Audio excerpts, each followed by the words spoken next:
This will be about Rupa Wong, totally effective with her children because she keeps her eyes 20 inches off the page or cell phone.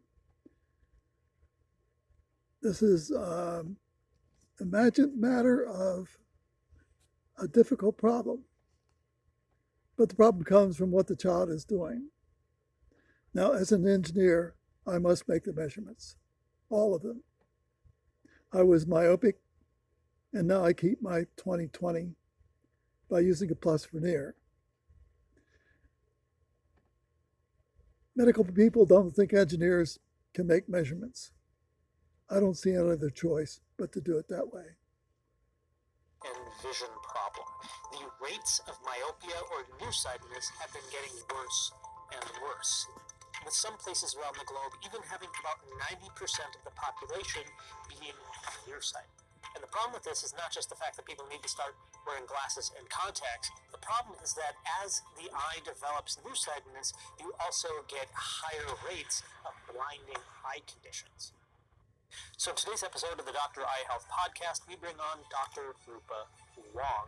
She is an ophthalmologist, a specialist in strabismus surgery, who happens to see a lot of kids in the eye clinic. And so today she helps us break down not only what is causing myopia and driving higher amounts of nearsightedness, but what can be done to stop it, including new technologies and new findings in the research.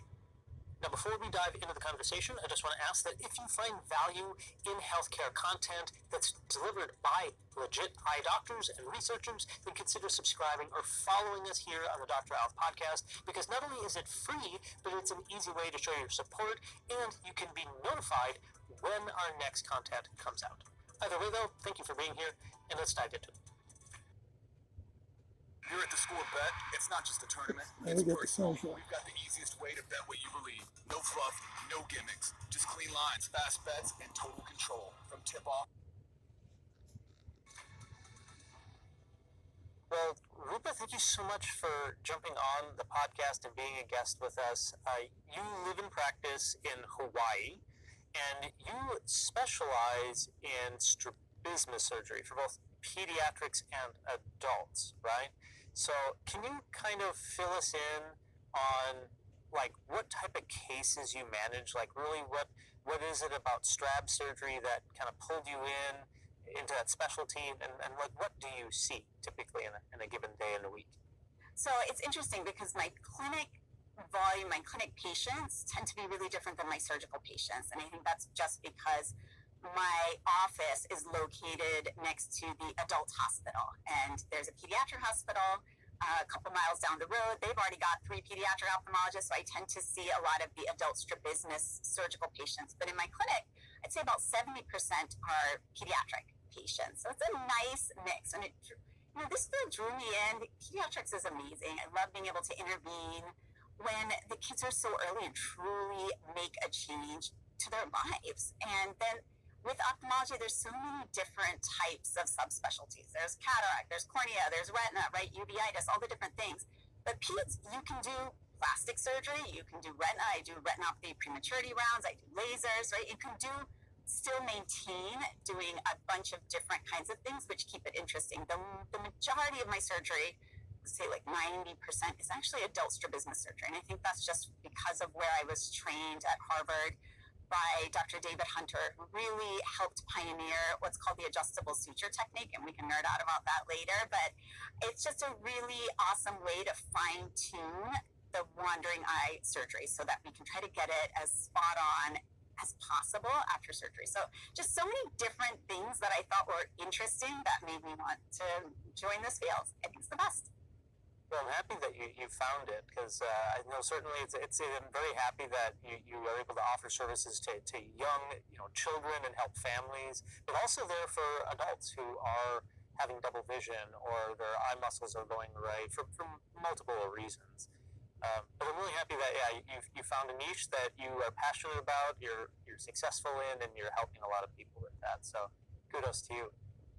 Today, of course, we're going to switch and talk about kids again, but we're going to talk about this bigger topic that's, I think, been boiling in the field for probably, I think it's gotten a lot of attention in the last decade, but it's been in discussion for longer than that.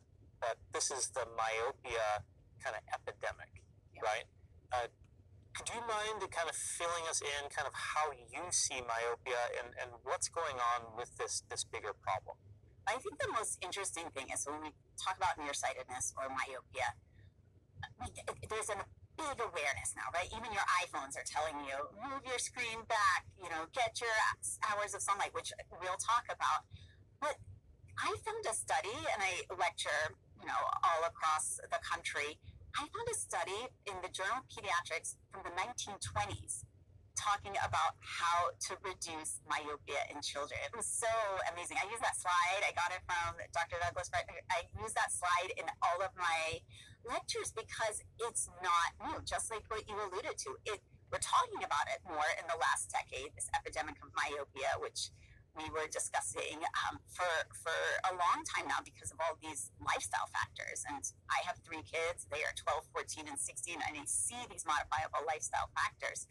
But I really think it's been something that's been gradually increasing over the last 100 years as kids are starting to just really dive deep into the schoolwork. I mean, the kinds of schoolwork that they're doing now is so different than it was 30, 40, 50 years ago. And I think that really plays a big part because honestly, in 100 years, the genes haven't changed that much, or in the last 20 years, the genetics haven't changed, but you see this sharp increase in nearsightedness compared to 1980, where the average age was, I think, 11 years old. And just 20 years later, the average age of nearsightedness onset's 8 years old. I mean, that's staggering. So it talks about there's more to this story than what we're thinking it is. So yeah, this is a big issue with just people becoming more myopic and to greater degrees at a younger age, right? You're kind of talking about that. But like deeper down, it's more than just, oh, so what? You get stronger glasses, you need contacts earlier. A lot of people may think it's not that big of a deal, but it is though, right?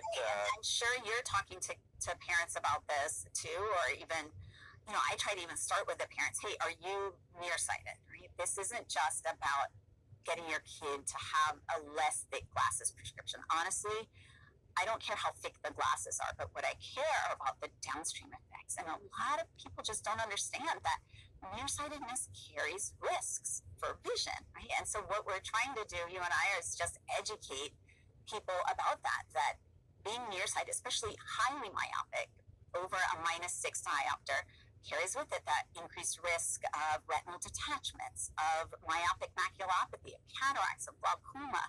And these are the things that can be potentially vision threatening that we want to prevent. And that's the beauty of pediatrics, is we can slow this down. And that's astonishing, finally, that we can do that. But that's what we're trying to prevent downstream, is hopefully these kids won't need a retinal detachment surgery or a scleral buckle or a vitrectomy or go blind where there's nothing that they can do for maculopathy, right? These are things that now, if we start intervening, we can slow that down and make that much, much less likely. And that's why we care about this. It's not put on your contacts or your glasses and you can see. It's let's prevent anything that may make the child go blind as an adult.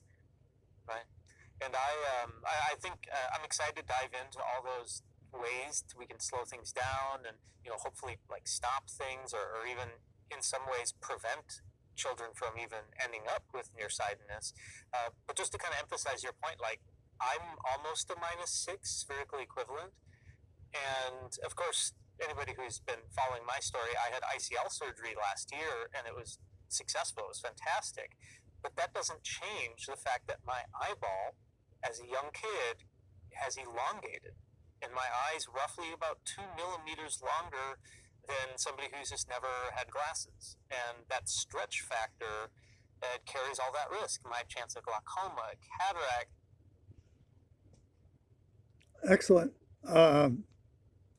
Rupa has her kids, keeps their eyes 20 inches from the page and cell phone. Severe discipline. You can make recommendation to people, but what you do with your children counts 100%. The parents don't get it, and the kid doesn't get it. Kid got the nose on the page, kid loses his vision. There's, until the parents get better at that, the situation will go on forever. Now, I personally take the blame for my own faults as a child. I remember doing it, some of it. No one knew enough to stop me from doing it.